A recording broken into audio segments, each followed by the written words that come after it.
William, what are you doing? I'm trying to get all the bugs off of me so you let me back in this winter. And we'll give you some tips on how to bring your plants in for the winter next on Garden Time.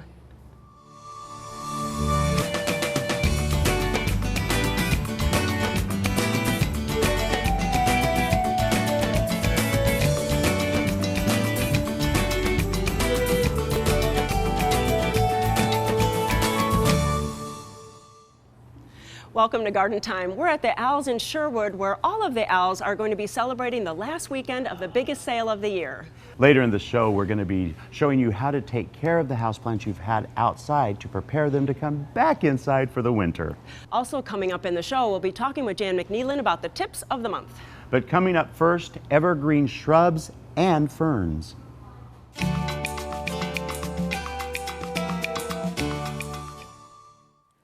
I am out in the garden nursery in Molalla with Carol. And Carol, you have such a beautiful fall garden, and I think sometimes it's the forgotten season, fall and winter, and we need some fall and winter interest. Absolutely. I think that we're fortunate to live in the Northwest. You can garden year round, and we need to take advantage of that. Definitely, and you can come and see it in this display garden and pick up some plants. And so you have plants for us that are going to have leaves on them, have interest for fall and winter. Absolutely. There's lots and lots of options.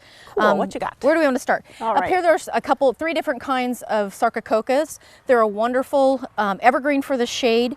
These little tiny buds will become the most fragrant thing you ever can imagine. They're awesome. They bloom in January and February, and what a wonderful time to have fragrance. The other nice thing about them is they'll take dry shade. Nice. So, they're just a wonderful, great addition to any garden. And then what's this one with the little red on it? That's pretty. This is a Leucothaway called Zagreb. It's a really nice, it's another kind of a plain Jane. I like it in the partial shade garden a lot because it makes a nice winter interest. It's kind of plain Jane green in the summer, but in the winter it gets a nice burgundy tone. Some of the leaves are just starting to get a nice tone. And so when a lot of things have gone dormant, then this shines for the winter. Nice, nice. And then something a little taller. Yeah, this is different. Most of what I have is shade plants, but this is actually a sun lover, and the longer I'm growing this, the more I like it. This is a Viburnum tinus. It's called Spirit. It was actually developed for the cut flower industry because it has these beautiful buds. So, and what I like about it is the buds start coming out. They don't necessarily fully open until spring, but there'll be something on them in some sort of bud form, plus a nice evergreen leaf all winter long, and then they're just plain Jane in the summer. Ah, very nice. And then talk about interesting texture. This is a cool one. Yeah, this is an ilex. This is a sky pencil. So this is a very, very slow grower. It will eventually get 2 feet wide and 8 feet tall. It's great for containers. It'll take sun or shade, so it's very versatile. And again, it's just a really nice focal point. Nice, nice. And then we're back to color again. Yes, foliage. this is an osmanthus, and this is just one. This is Goshiki, which is one of the nicest ones because it has all these different colors. It's a nice evergreen, again, sun or shade. It's slow growing. Once it's well established, it's actually a fragrant fall bloomer. Oh, wow, I didn't know that. And here, this looks like a little dwarf. Yeah, it's a dwarf pieris. That's little heath. What I like about them is they're kind of irregular. They don't grow in nice little tight balls. They're just kind of who they are. They'll get a beautiful pinky burgundy tone in the winter. They're awesome container plants, and I've had a lot of people use them as bonsai specimens. Oh, that would be a great idea. And then this large plant that I keep on moving, what's this one? This is an Edgeworthia. This is one that people see at the February shows because it's in bloom in February. It's fragrant, it's lovely, but a lot of people overlook. It's got beautiful leaves. It's going to lose its leaves pretty soon, but it gets really beautiful bark and stem textures as well. So it has a lot of winter interest as well as the winter flowers. Ah, very nice. And they're yellow. This one is a yellow. They one, come in other pretty. colors too, but this is a yellow, yes. And then the little cyclamens, how pretty. Cyclamens are one of my absolute favorites for a winter shade garden because the heterophyllums are blooming now and then they go into foliage. The combs, the foliage comes up now and then they bloom in January through April. And so they'll give just spots of color, whether it's the leaf colors or the flower colors all winter long. Oh, very nice. And then what a collection of ferns. You really have a fern for everyone, I think. Yeah, ferns are awesome. These are all evergreen varieties, so a nice addition to any deciduous things. One of my very, very favorites, very popular, is this little maidenhair. It's a ground cover. It's evergreen, except in maybe the coldest of cold winters, but it pops right out of it. It's only a few inches tall and it'll spread to be 2 or 3 feet wide. Wow. It's really, really lovely. These here, it's a couple different types of heart's tongues ferns. These are still in their young stage. They go through a juvenile stage and then an adult stage, and they can be which is fun because for the first couple of years they'll look like one thing, later on they'll look like something else, but they're a lovely evergreen and smaller. This one's only maybe 8 to 10 inches, and this one's up in the 15-inch range. Perfect. Really, I think ferns are sometimes forgotten, so it's nice that you have a great collection here. Well, you know, this is the place to come for fall. Come to see this display garden, get some lot of ideas, and then get plants to put in your garden. Thanks for all this collection. It's wonderful. You're welcome. Thanks for coming, Judy.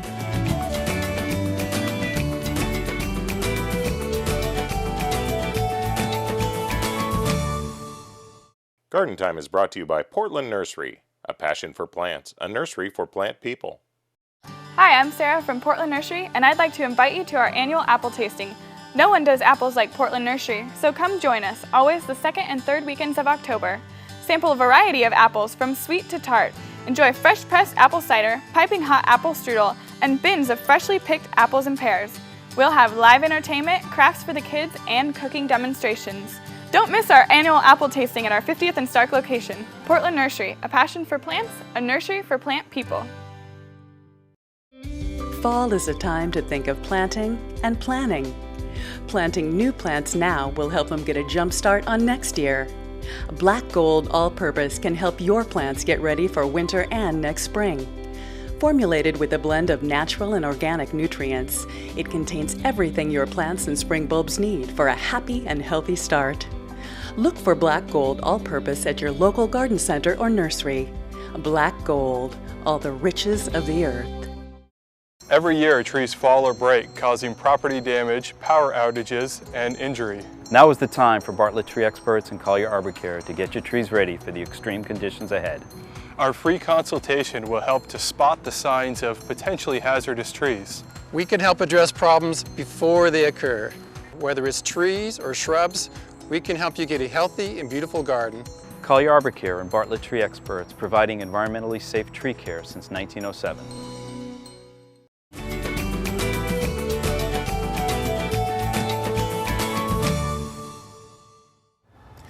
So Judy and I are out here at the Owls in Sherwood, and we wanted to talk about houseplants. It's that time of year where we start moving them in, but we also wanted to go over some of the more easy ones that they have that you really can grow pretty simplistically in your own homes. So first, some tips about those indoor houseplants that have been outside on the patio on vacation for the summertime. So one of the first things to do is kind of getting them ready to come back inside. They've been outside in fresh air and a lot more light than what is in your house. So you want to be bringing them indoors over a couple nights and then outdoors in the daytime.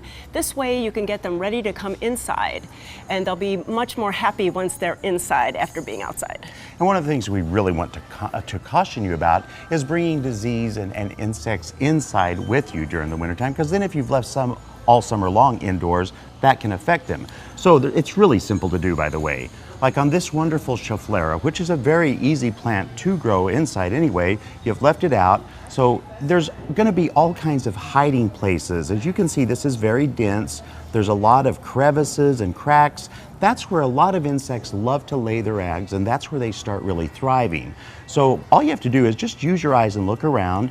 Then we suggest with all houseplants, you lay them down kind of like this, take your garden hose and just really spray it. Don't be afraid to really hit it hard. That's going to knock off a vast majority of the adults and some of the eggs as well. And so just as a preventative, I would use a insect spray. This one is by Espoma, and once the plant dries down, so just follow the directions and use this to kill any insects that are still hanging around on that plant. There's also another product that's a systemic, and you put this in the soil and the plant will bring it up through the roots, and it will also help to control any insects that are still hanging around on that plant. And one other thing we wanted to mention too, if you have a lot of slugs that you see on your patio or where your houseplants are, there's nothing wrong with going in and just taking out about the top ½ to inch of soil. That is where a lot of the slug eggs are going to be hidden. So if you take those out, then before you take it in, just put a little layer of fresh soil back on it. Right, and that's a ZZ plant, and it's naturally very shiny, and if it has gotten kind of dusty and dirty, and it's still kind of dusty and dirty after you wash it down, use some leaf shine, and then those plants will be really pretty for the fall inside your house. And speaking of leaf shine, this is one of my favorite houseplants. It's a Spathiphyllum, or the peace lily. And this is a new variegated variety that has come out, which is really lovely. And once this is all clean and you're ready to take it in, a little shoot of that leaf shine really makes the plant pop. I have another easy one for us to take care of. This is called Sansevieria or snake plant. Really an easy one because it's a low light loving plant, plus it's low water needs. In the wintertime, you might be watering it once or twice a month indoors. And then for all of us that say, oh, I have a black thumb, I can't grow plants, this one is called an air plant or Tillandsia, and it grows with no soil. So once a week or so, you take this plant and you put it under running water, you shake it off, and then you put it back into a pretty bowl. You could put some pretty stones in there or seashells, and you have a nice plant for your credenza or on your side table. Absolutely beautiful. So you know, if you're buying new house plants, or if you're trying to take care of the old ones that have been out in the summer and you want to move back in, come on out to Al's. They have a great selection of house plants and the great products that make them beautiful all winter long.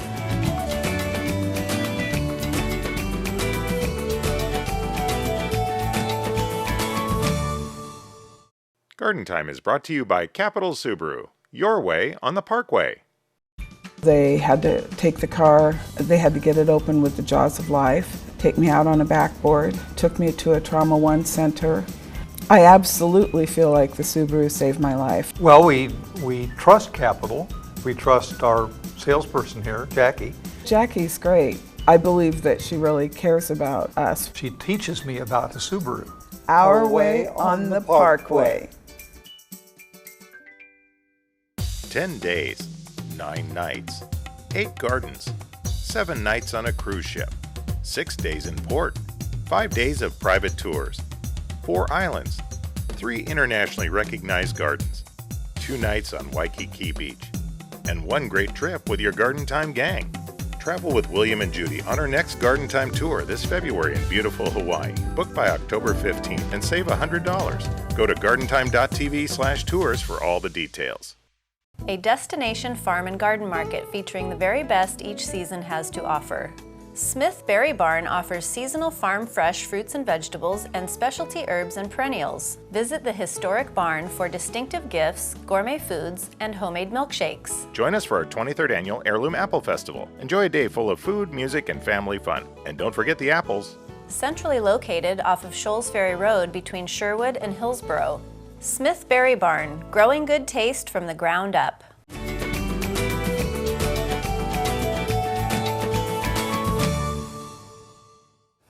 Well, I'm here with Jan McNeilan for the October Tips of the Month. And Jan, you know, it might be Halloween time this month, but there's also stuff we can still be thinking about in our gardens. Sure. All of our roses, our bush roses, got to be mighty tall this year. Yeah. So I've cut the top out of this one just so that they don't rock in the wind over the winter. And then later on in February, we'll prune them again. But there's some nice flowers here, so I'm going to just take the buds off here with my great-grandmother's flower scissors. I love those. I do too. And then I'll also go around the yard and pick some other flowers. It's the time of year where you're not outside that much, and you might as well enjoy the last of what you have and bring them in the house. Yeah, because when those first frosts start to hit, and they probably will be soon, those things are going to disappear Yeah, you're anyway. just going to have slimy buds. Which, if you like that sort of thing. Yeah. So the other thing I wanted to talk about is fruit flies, of which we have multitudes. And you can keep your fruit in bags or something, or cover it or wrap it or something if you have them in the kitchen. If not, right this time of year, you're going to have fruit flies. But you know, even when I do that, I don't know where they come from. Yeah, well, for us, I've got fruit in the garage, so that, but either take everything out, wash your cupboards and counters down, or cover it or refrigerate or something. But you have another solution too. Well, this is blackberry cider, and they love it. There's a lot of them in there. So what I did is put a little bit of this cider. You can put yeast, beer, wine, whatever, and if you put a few drops of soap on the top to break the surface tension, so when they go to drink some, they go in. They go in. And this is tequila. There was an experiment that actually, there's a few in there, but they like the blackberry better. Well, that would be a happy death for them, Yes, wouldn't it? it would be. So the other thing is, a lot of folks think that what they're seeing in the house might be a fungus gnat, but it's not. At this time of year, It's the fruit fly. more likely a fruit fly. Fungus gnats will be in your house plants if they're extra wet. Yeah. Or too moist. Okay. And then what I'm going to do is I'm going to take out the plants that are in containers so that I just don't bring the disease through the winter, and get rid of all the foliage that's in these pots. And I'm going to do the same thing with this pepper. I've got one pepper left. I'm going to pick that, and I'm going to cut these all down. I'm going to leave a bit of a stump so I remember that the root system's still in Was there. still in and there. I can dump it out later. There you go. So, you know, there's always something to do in the garden, and even at this time of year, there's a list of things you can be taking care of now, both outside and inside with the fruit flies. Yep. So we'll look forward to doing it again next month. All right, Jan? Okay, sure.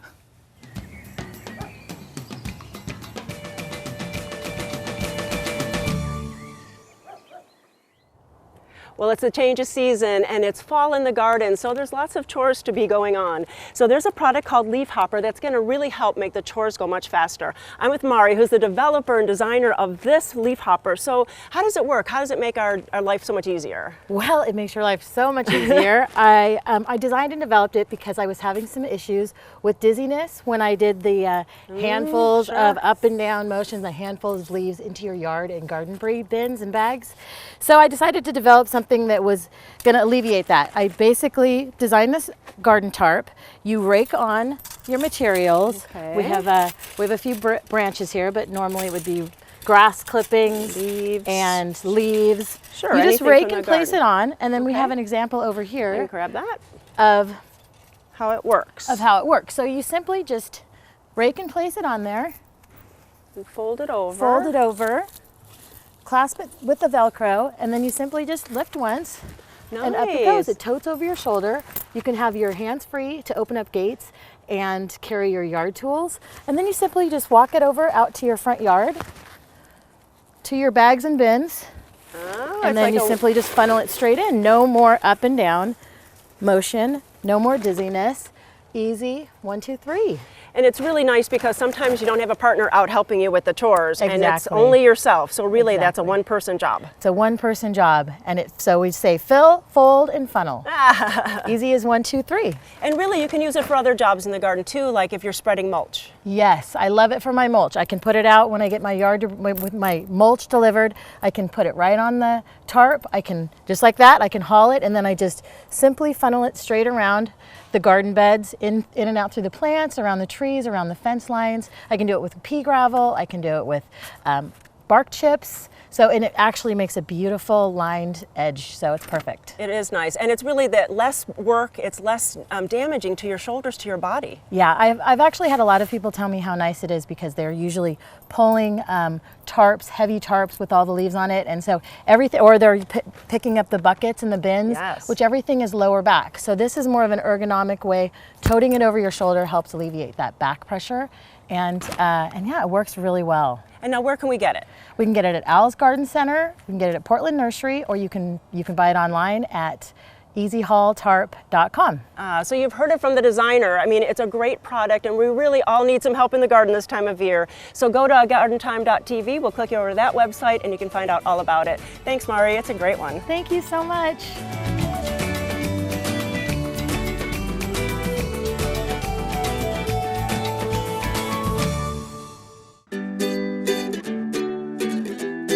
We have close to 40 acres in pumpkins now. Every year it seems to get a little bigger. We add one more attraction. We've done the rope swing. I'm gonna shoot some apples. We have a brand new laser adventure, and our bug trains have always been a big hit. We have all these greenhouses, and come October, we fill them with all different kinds of activities. A dark hay maze, we have a hay obstacle course, we have a kids hay maze. There's something for everybody. Little kids, big kids, everywhere in between.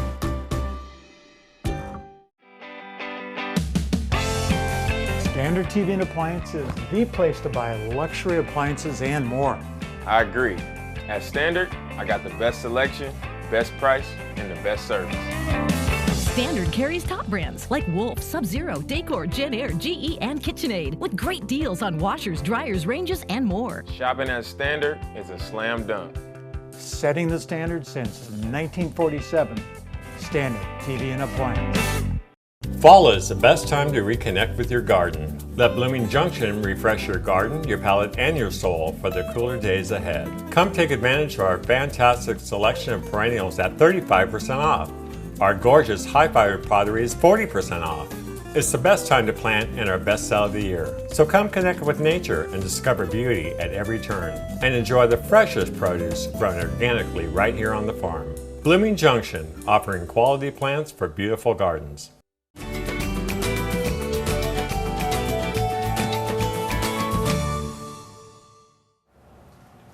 Well, I am in the kitchen with Joelle, and we are at Smith Berry Barn. And Joelle, this is a great time of year for baking apples, and it's really a very simple process. You've got a couple of different ways to do it, so let's jump right in. All right, well, the first thing we're going to do is we're going to do a single serving apple, a baked apple. You don't have to just make one, Okay. but you can. Today we're going to make one, but this is a special apple baking dish that we sell here in our store, made locally by a local artisan. Nice. And what we're going to do is we're going to core out the center.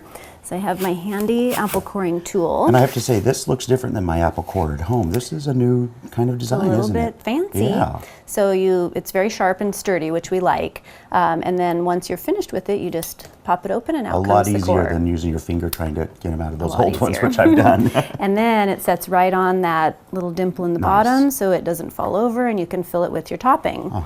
And so today our topping is, you can mix your topping, you can do basically you can do anything you want. Okay. Today we're going to do some brown sugar, some oats, some hazelnuts, a little bit of cinnamon, and then we're going to add some crystallized ginger. That's a new one, huh? Yeah, which I've chopped up here, and so we'll add that. And you sell the to crystallized ginger at Smith Berry Barn as well? Yes, we sell the cinnamon, the ginger. And you can really go all out because you have like some dried cranberries there. Things like that work as well. We have some really great local dried cranberries. Nice. And so whatever you either have in your pantry or whatever sounds good to you that you want to mix together, it's pretty foolproof. And so we're just tossing the ingredients. And how does it smell? It smells delicious. The trick is to get it in the center. You can also core a little bit more. I just did one time through, but you could do it a couple of times to make that hole a little bit bigger. Okay. Get more topping in that way. And then pack it down. A little bit falling around the edge is fine. And they're beautiful too. That's what I love about baked apples. The last thing we're going to do is we're going to put a little bit of butter on the top of it. Actually, that's not the last thing we're going to do because I forgot about our cider. You want to have a little bit of moisture in the bottom of it so that can help with the baking. And usually you would use water, but I think the apple cider is a great idea. Exactly. So this time of year when we have the fresh apple cider, might as well use it. You can also use water, but we like the cider. It's a little bit more flavorful. So just a little bit in the bottom. And then that's going to go into the oven, 350 degrees for about 30 minutes. It depends a little bit on the variety. Today we used Honeycrisp. They bake really well. They're great for fresh eating. It's one of everyone's favorite apples. Certainly good for whatever you want to use it for. And how would you tell then? Do you like stick a fork in it if they're really tender? You stick a fork in it. Nice. Yep. So we'll get that into the oven. We're actually going to make another one as well, a different style of baked apple, and so we'll put them in the oven together. Nice. Now, this looks even easier to me. This is even easier to me. Basically what we've done is we've cored the apple, cut it in half, laid it flat open. You don't need any special dishes or anything like that. What we're doing special with this one is we're actually adding a little bit of our own farm jam on this. This is our raspberry rhubarb jam. So a little bit of dollop in the center of each apple. And you also have a low sugar? We do. Yeah, yep, that's we have a really good low sugar one if you're trying to keep the sugar content. This is a really healthy dessert, really, aside from a little bit of butter in the topping, but it's a great, healthy Now, dessert. I noticed that there seems to be a core out, but a little circle also. How'd you do that? Right, so I just took a little melon baller and I scooped a little bit of extra out of the center so that we would have a little bigger well for the ingredients there. And then this is our crisp topping. So we're making basically an apple crisp without doing all of the slicing and cutting. So we have all of our ingredients for the apple crisp. We have some oats, almost the same as our other topping, but a little bit of flour in there to hold it all together, and a little bit more butter. So you're going to add the butter to that. And all of this goes in? All of that goes in. And then you've got to tell them about what you have in your hand there, because that is such a cool thing that you actually sell here at the store. So we're going to be doing some fresh nutmeg, and we have our microplane type grater, and we just grate the fresh nutmeg right into that. And the great thing about that, Joelle, is this kind of nutmeg lasts. I mean, you're probably going to have to use and use and use to use it up. It does last a really long time, but it's the best, freshest flavored the fragrance nutmeg. is delightful. You can't beat it. So then we're going to take our Are you pastry gonna make me do blender. this? You're going to do it. I'm going to test you and see how you do. I need, am I failing or Nope, succeeding? you look good. You can tap a little bit of that butter off and keep going. And this really is just a basic topping for apple crisp. You can do this in your Cuisinart. I didn't feel like messing up the Cuisinart and running that motor, but it's easy enough to do it this way. Now let me finish mixing this up and we're going to be right back. Sounds good. Now that looks great. I'm assuming that's ready to go on top of them? We're ready to go, so we're just going to start. I like this because it's almost like an individual apple crisp. It is. We would serve these individually with a scoop of ice cream is the best way. A little bit of apple cider there to help with our steaming, just like we did with the other one. A little bit falling off is fine. We can scoop it up at the end and drizzle it over the top. Okay, well let's finish these up and we'll be right back.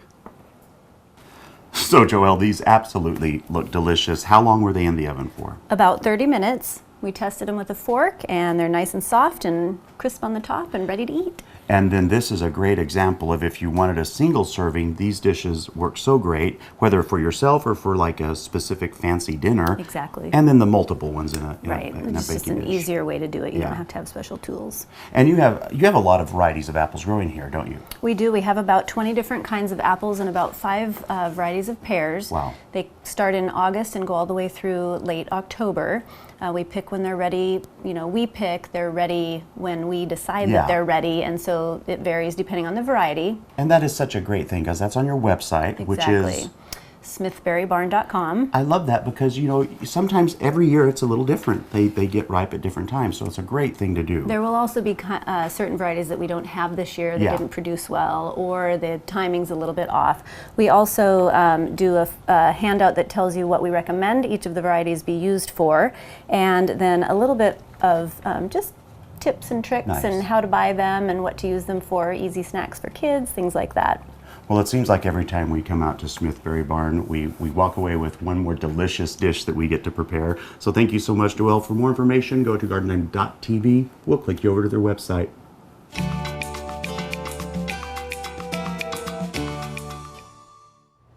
Thank you for watching today, and thank you to Al's for letting us hang out in their houseplant area. It's the last weekend of their biggest sale of the year. And these are beautiful tropical houseplants. We wanted to remind you that in February of 2017, we will be taking our 10-day tour to Hawaii, where you can actually see these beauties growing in the ground. We'll be visiting 4 different islands and seeing many different gardens. Well, for more information on the tour, on this show, and to find out where all the fun things are happening around the area, go to gardentime.tv. William and I thank you for watching, and we'll see you next week here on Garden Time.